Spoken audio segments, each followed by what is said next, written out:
couple of stories. So, my son Ewan is 7 years old. He's our firstborn son. And yesterday, after we had dinner at the Prime Minister's house, the food was so good and the Prime Minister was so kind to our three children that Ewan came up to me afterwards and he said, "Dad, I think maybe I could live in India."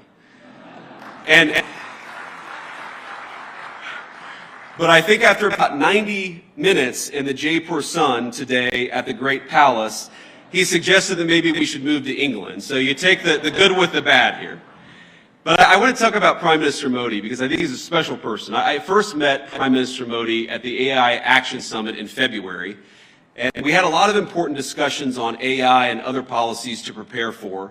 The Prime Minister also managed to figure out that my son Vivek was actually turning 5 years old on the trip. This was in Paris just a couple of months ago. So think about this. Amid a huge international policy conference, he took the time to stop by where I was staying, wish our second son, Vivek, a happy birthday, and even bring him a gift. Ush and I were both genuinely touched by his graciousness, and we've been even more impressed by his warmth since we arrived in India. Now, it's interesting. Some of you may know that when you're a politician, your kids spend almost as much time in the limelight as you do, and the great things about kids is they are brutally honest. They're brutally honest with everybody, whether you want them to be or not. And our 7-year-old, our 5-year-old, and our 3-year-old baby girl, Mirabelle, it's interesting. They've only really attached themselves to, they've only really liked, I should say, they've only really built a rapport with two world leaders. The first, of course, is President Trump. He just has a certain energy about him. But Prime Minister Modi, it's the exact same thing. Our kids just like him. And I think that because kids are such good, strong of characters, I just like Prime Minister Modi too. And I think it's a great foundation for the future of our relationship. I could tell when Prime Minister Modi came over a couple of months ago, and I believe today that he is a serious leader who has thought deeply about India's future prosperity and security, not just for the rest of his time in office, but over the next century. And I want to end by making a simple, overarching point. We are now officially 1/4 into the 21st century, 25 years in 75 years to go.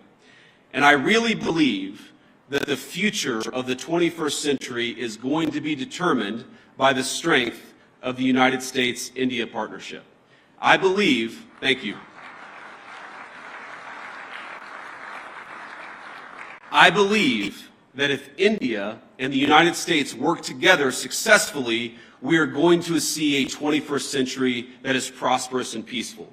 But I also believe that if we fail to work together successfully, the 21st century could be a very dark time for all of humanity. So I want to say, it's clear to me, as it is to most observers, that President Trump, of course, intends to rebalance America's economic relationship with the rest of the world. That's going to fundamentally will cause profound changes within our borders in the United States, but of course with other countries as well. But I believe that this rebalancing is going to produce great benefits for American workers.